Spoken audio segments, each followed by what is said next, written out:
So, today we are going to discuss the infiltration and how predators weaponize advocacy. First, we're going to start with the mask, okay? This is very important. So, tune in and listen to what I'm going to tell you.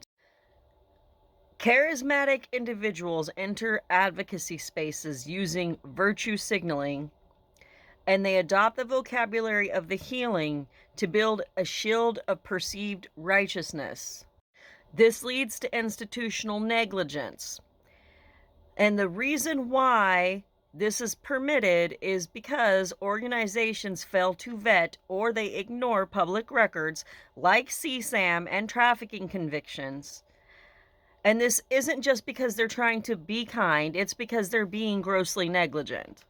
So then, once these people have infiltrated that space, then comes the emergence. And that is once they have influence and they don't just exist in the space, they begin to reshape the space to serve their ego and their safety, but not the survivors that are in that space. So then let's talk about the mechanics of cult logic and flying monkeys, okay? Talking about how they maintain power, all right? So they brainwash, and this produces the cult mentality. And they do that by isolating dissenters or anybody that might come up and speak against what they are doing wrong. And so then they create an us versus them logic.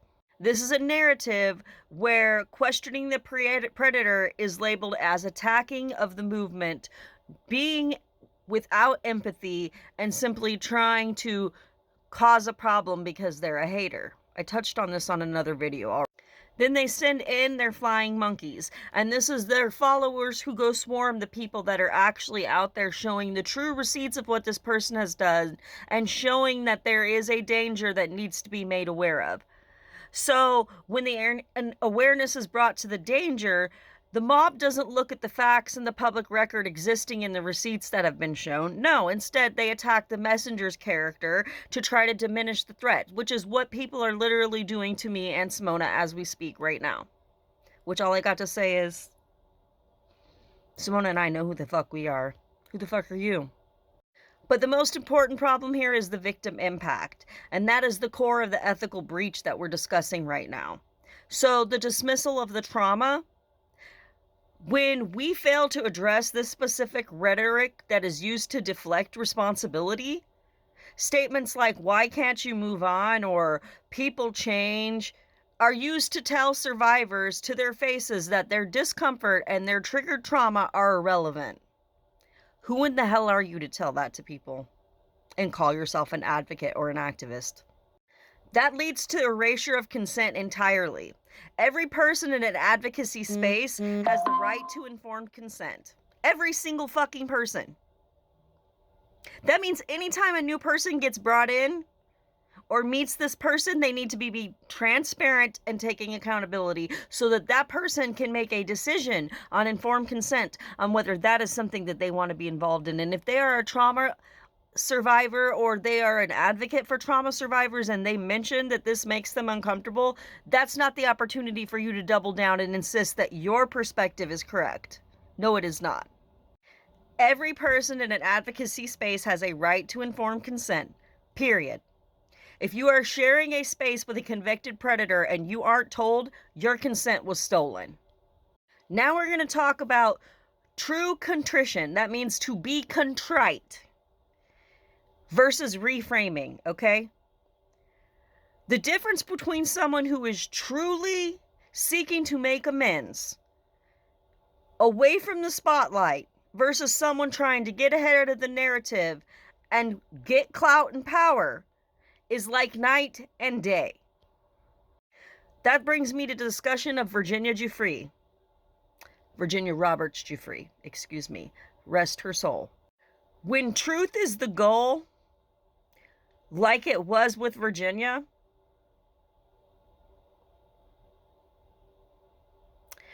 there's a huge difference between the way that a person will behave when they are confronted with the truth of what has happened and the scandals that they have been attached to.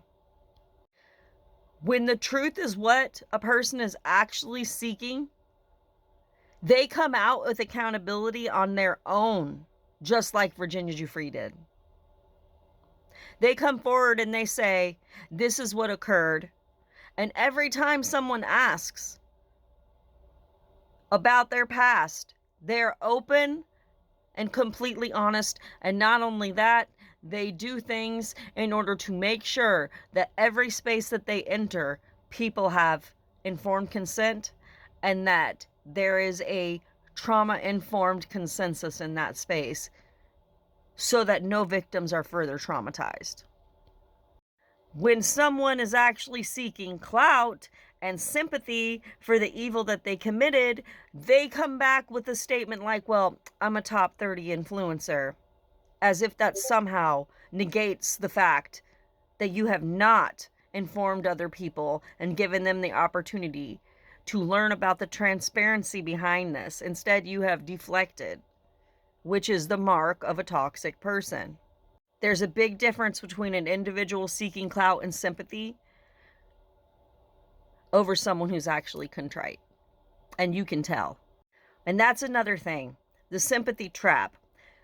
Predators often use sob stories about their own past and their supposed growth to manipulate the natural empathy of advocates and those who are easily manipulated mentally and emotionally swayed. This is a person that was convicted of pandering. That should already tell you that they're capable of doing that and that they've been convicted of doing it. That brings me to the duty of advocates and activists. This is a call to action. You have to define boundaries sternly or you don't care about victims. It is not the job of victim advocates to rehabilitate offenders.